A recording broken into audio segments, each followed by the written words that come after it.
नमस्कार, मैं दिव्यांजलि वर्मा अयोध्या उत्तर प्रदेश से श्री राम साहित्य सेवा संस्थान मंच की संस्थापिका एक बार फिर से लाइव में हाजिर हूँ। आज मैं बताने आई थी कि हमारे मंच पे जो 21 जनवरी को वो हुआ था, कवि सम्मेलन हुआ था, जिसमें देश भर के बहुत अच्छे अच्छे कवि शामिल हुए थे। उस कवि सम्मेलन की जो तस्वीरें थी और जो न्यूज़ थी वो कुछ देश के कुछ न्यूज़पेपर में वो प्रकाशित हुई है। 3 न्यूज़पेपर में मैंने सब जगह शेयर कर दिया है। आप लोग वो मंच के फेसबुक पटल पे और यूट्यूब पटल पे भी देख सकते हैं और उस पे इंस्टाग्राम पे भी देख सकते हैं। तो मैं जो है प्रकाशन मंडल का, न्यूज़पेपर प्रकाशन मंडल का और जो पत्रकार हैं जिन्होंने ये पब्लिश कराई है, उनका बहुत बहुत आभार प्रकट करती हूँ और शुक्रिया करती हूँ कि उन्होंने जो है ये प्रकाशित करवाई और हमारे कवियों को अपनी जो है एक अलग पहचान बनाने का मौका दिया है। अब जो है फरवरी आ गया है और हवा तो आप देख ही रहे हैं, जैसा कि फरवरी में हमेशा ही होता है, हवाएं बहुत ज़्यादा चलती हैं और मौसम थोड़ा अच्छा होने लगता है। मतलब धूप निकलती है लेकिन हवाएं भी बहुत चलती है तो ठंड रहती है। बाकी बसंत का मतलब अब आगमन होने ही वाला है। तो मैं सोच रही थी कि मैं अब आज लाइव आई हूँ तो आगे के प्रोग्राम के बारे में सबको बता दूँ।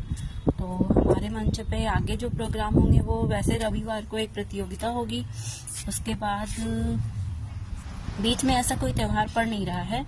फिर उसके बाद एक त्यौहार पड़ेगा 14 तारीख को बसंत पंचमी। 14 तारीख को इस बार एक साथ तीन चीज़ है। एक तो बसंत पंचमी है और एक जो हमेशा से लोगों ने वैलेंटाइन डे मनाना शुरू कर दिया है, तो एक वैलेंटाइन डे है और एक वो पुलवामा वाला जो था, पुलवामा अटैक हुआ था तो उसके याद में काला दिवस मनाया जाता है, एक वो भी है। तो तीनों ही है। तो मुझे लगता है कि अब देखते हैं लोगों का किस तरफ ज़्यादा रुझान रहता है, तो उसी हिसाब से। वैसे तो अब जैसे ये भारत है तो हमें लगता है कि लोगों का ज़्यादा रुझान रहेगा पुलवामा अटैक की तरफ, क्योंकि उस दिन बहुत सारे जो है देश के सिपाही जो थे वो शहीद हो गए थे, तो इसलिए पुलवामा अटैक और एक बसंत पंचमी, ये दोनों का ज़्यादा रहेगा। वैलेंटाइन डे तो उतना ठीक नहीं है, क्योंकि वैलेंटाइन डे क्या, आजकल लोगों में इतना प्यार मोहब्बत, मतलब अश्लीलता ज़्यादा हो गई है, प्यार मोहब्बत कम हो गया है। तो मुझे नहीं लगता इसको बढ़ावा देना चाहिए। बच्चे हैं छोटे छोटे, झूठ बोल के घूमना, स्कूल के बहाने या कोचिंग के बहाने इधर उधर करना, मतलब अश्लीलता ज़्यादा फैल गई है और जो मेन मकसद होता है वैलेंटाइन डे मनाने का वो ख़त्म हो गया है। तो इसलिए वैलेंटाइन डे का मैं भी उतना प्रमोट नहीं करूँगी, अपने मंच में भी इस तरह का कोई वो नहीं रखूँगी। बाकी तो ये कुमार नीलेश जी हमारे साथ जुड़ना, नीलेश जी मैंने आपको तो मैं जो है बसंत पंचमी ही मनाऊंगी, मतलब बसंत पंचमी पे ही हो सकता है कवि सम्मेलन का भी आयोजन करूं, क्योंकि अच्छा लगता है बड़ा कि सब लोग जो है येलो येलो ड्रेस पहन के आते हैं और बसंत पंचमी पे कुछ कविताएं बोलेंगे तो बहुत अच्छा लगेगा। हाँ, नीलेश जी कह रहे हैं कि पुलवामा अटैक पर और बसंत पंचमी पर ही कार्यक्रम रखे। सही कहा आपने, मैं भी इसी पे रखूंगी क्योंकि ये दोनों ज्यादा मेन है। और वो जो वैलेंटाइन डे है तो जरूरी नहीं है कि एक ही दिन की जरूरत पड़े प्यार मोहब्बत या ये सब के लिए। वैसे भी आजकल वैलेंटाइन डे मतलब अश्लीलता फैलाना ही हो गया है। अगर किसी को अपना जो है किसी के प्रति प्यार ही एक्सप्रेस करना है कि भाई हम बहुत प्यार करते हैं, चाहते हैं, तो आप उसकी केयर करो, आप उसके लिए अच्छी अच्छी, मतलब जैसे महिलाएं होती हैं घर में तो अपने पति को या फिर पापा को, मम्मी को, या फिर जो भी घर में होते हैं उनको जो है अपना प्यार एक्सप्रेस करने के लिए क्या करती हैं, उनकी मदद करती हैं, खाना बना के अच्छे अच्छे खिलाती हैं और बच्चों को प्यार एक्सप्रेस करने के लिए उनके लिए कपड़े खरीदती हैं, उनकी देखभाल करती हैं। तो ये भी तो एक तरीका ही है प्यार एक्सप्रेस करने का।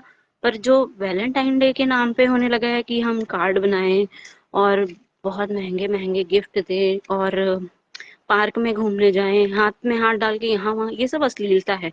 तो अच्छा भी नहीं लगता है ये सब। जैसे जो नेक्स्ट जनरेशन है वो बहुत अपने कल्चर से हट के बाहर के कल्चर की तरफ जा रही है और हमारा तो काम ही यही है कि हम अपने भारत के कल्चर को और भारत की संस्कृति और जो भी है उसको बरकरार रखें। तो इसलिए मैं बसंत पंचमी और वो पुलवामा पे जो शहीद हुए थे उस पे कार्यक्रम रखूंगी। और उसके बाद हमारा रविवार का जो हमेशा कार्यक्रम होता है वो तो चलता ही रहेगा।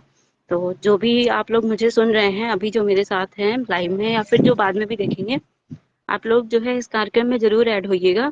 सॉरी, ऐड नहीं, इस कार्यक्रम में अपनी रचनाएं जरूर दीजिएगा।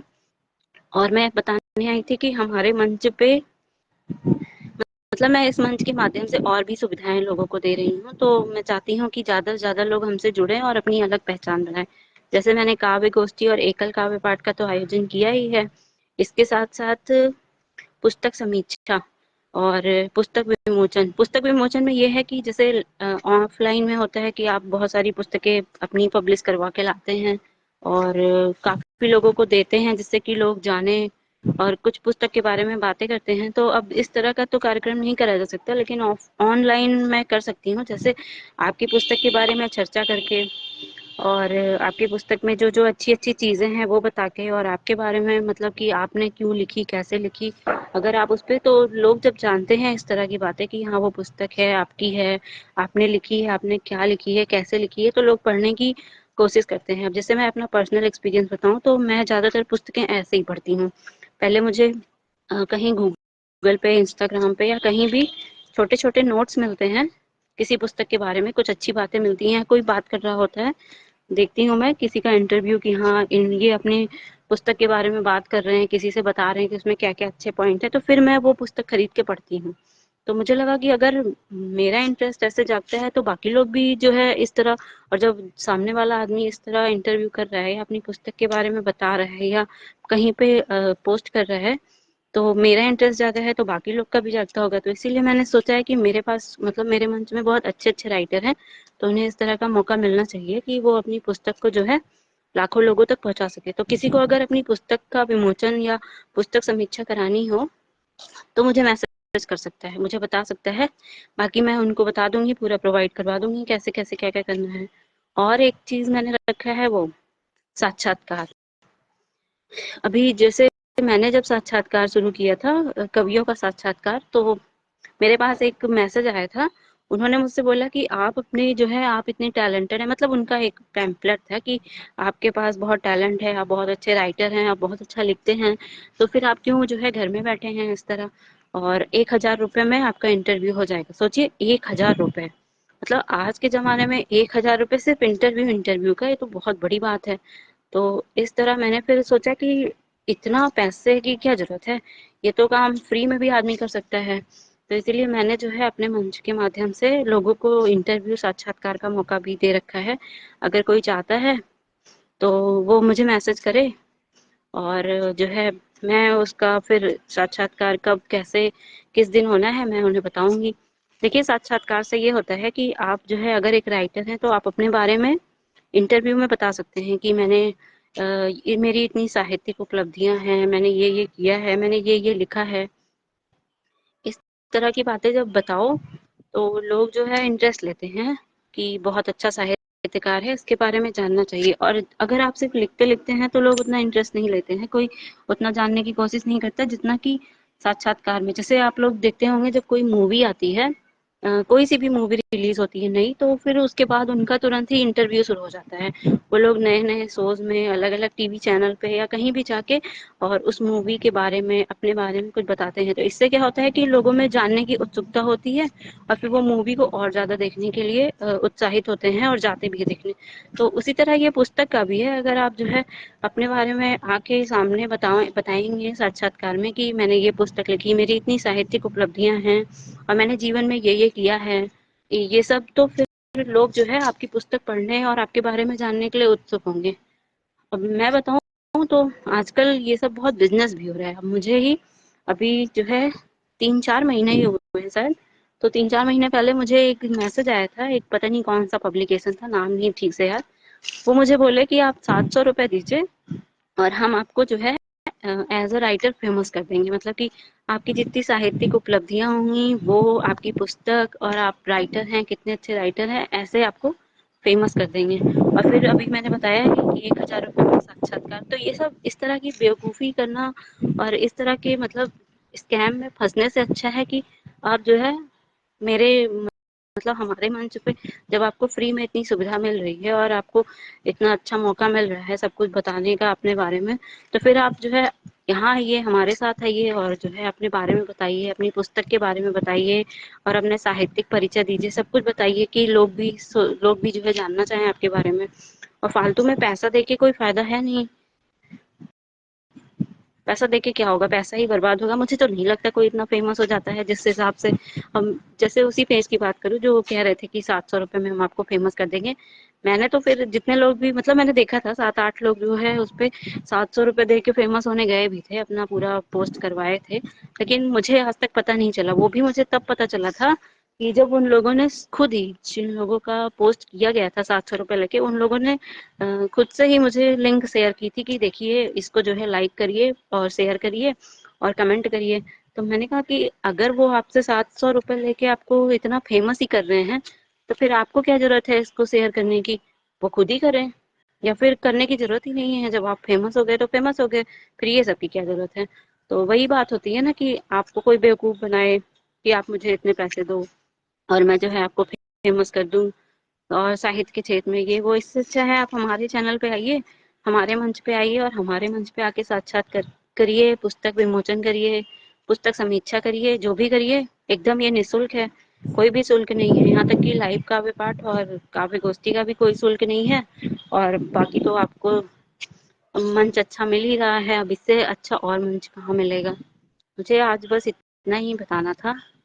और बाकी तो मैं कल का वो बताने आई थी जो न्यूज़पेपर में पब्लिश हुआ है, तो काफी खुशी मिली। और जो हमारे साहित्यकार हैं, जो कवि हैं, जो उस दिन सम्मेलन में हास जो है आए थे, उन लोगों को भी बहुत बहुत शुभकामनाएं।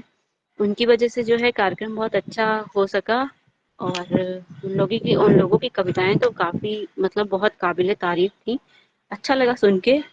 और सभी लोगों ने अपना टाइम दिया, मतलब कि मैं कह सकती हूँ इतने अच्छे कवि हैं जो भी उस दिन ऐड हुए थे, वो सारे ही इतने अच्छे थे। जैसे एक होता है, मैंने इससे पहले भी पिछले दिसंबर में एक करवाया था, तो उसमें जो है उतने अच्छे लोग, मतलब थे, थोड़े लोग शामिल हुए थे अच्छे, तो उन्होंने अपना पूरा समय दिया था मुझे। तो लेकिन एक लोग थी वो, मतलब उनका नाम मैं नहीं बताऊंगी क्योंकि अच्छा नहीं लगता। बाकी लोग सुनेंगे तो कहेंगे कि मंच के माध्यम से थोड़ा, मंच का थोड़ा बुराई हो जाएगा, इसलिए। तो वो थी, वो आई और अपना काव्य पाठ उन्होंने किया और वो फिर जो है डिस्कनेक्ट हो गई। अब उन्होंने झूठ बोला कि सच बोला मुझे नहीं पता, पर वो तुरंत डिस्कनेक्ट हो गई। उनका कुछ ऐसा पर्पस था कि बस मुझे अपनी कविता सुनानी है, बस हो गया, मतलब खत्म। तो इस तरह अच्छा नहीं लगता है। अब जैसे मैं हूँ अभी, मैं इतना बता रही हूँ तो मैं कोशिश करूंगी, या मुझे भी अच्छा लगेगा अगर मुझे लोग सुनेंगे। इसी तरह बाकी लोग भी तो होते हैं, उन्हें भी अच्छा लगेगा कि उन्हें कोई सुने। और फिर जब कोई अपनी कविता सुना रहा है तो वो चाहता है कि लाखों लोग मंच के माध्यम से या कहीं से भी उसे सुने। तो जब उसे लोग सुनते हैं तो उसे अच्छा लगता है, तो फिर वो भी बाकी लोगों को सुनने की कोशिश करता है। पर कुछ लोग ऐसे होते हैं वो सुनते नहीं। लेकिन जो 31 जनवरी को कवि सम्मेलन हुआ था, उसमें मैं बता रही हूँ इतने अच्छे अच्छे साहित्यकार थे देश भर के, बहुत बड़े बड़े और बहुत ही उम्दा, मतलब कि उनकी रचनाएं देखने लायक थी, पढ़ने लायक थी, सुनने लायक थी। और उन लोगों ने अपना पूरा समय मुझे दिया, मतलब कि बाकी कलाकारों को भी सुना और उनकी सराहना की, समीक्षा की। तो ये बहुत अच्छा लगता है। बाकी लोगों को भी खुशी होती है कि देखो मैंने जो है सुना है और अब मेरी कविता भी कोई सुन रहा है, उसकी तारीफ कर रहा है। तो एक अलग सा ही कॉन्फिडेंस और एक अलग सा ही उत्साह बढ़ जाता है लोगों में, इस तरह। तो जो 31 तारीख को जो लोग जुड़े थे वो काफी बहुत अच्छे थे। और सिर्फ अयोध्या उत्तर प्रदेश के आसपास के ही नहीं थे, वो देश भर के थे। जैसे महाराष्ट्र से और मध्य प्रदेश से और देहरादून से और मुझे याद नहीं है थोड़ा अच्छे से, लेकिन ये था कि असम से भी, असम से, मतलब कि देश भर से जुड़े थे और बहुत अच्छे अच्छे कलाकार थे। मैं जो है उन लोगों को साक्षात्कार के लिए लाऊंगी, मतलब जितने भी अच्छे कवि हैं हमारे मंच पे, उन सभी का साक्षात्कार मैं अपने मंच के माध्यम से जरूर एक बार करूंगी, क्योंकि मुझे लगता है कि इन लोगों के बारे में जानना चाहिए सबको। मतलब कि ये ऐसे कवि हैं जिनके, कवि साहित्यकार कहें, लेखक कहें या जो भी कहें, ऐसे हैं जिनके बारे में सबको जानने की जरूरत है।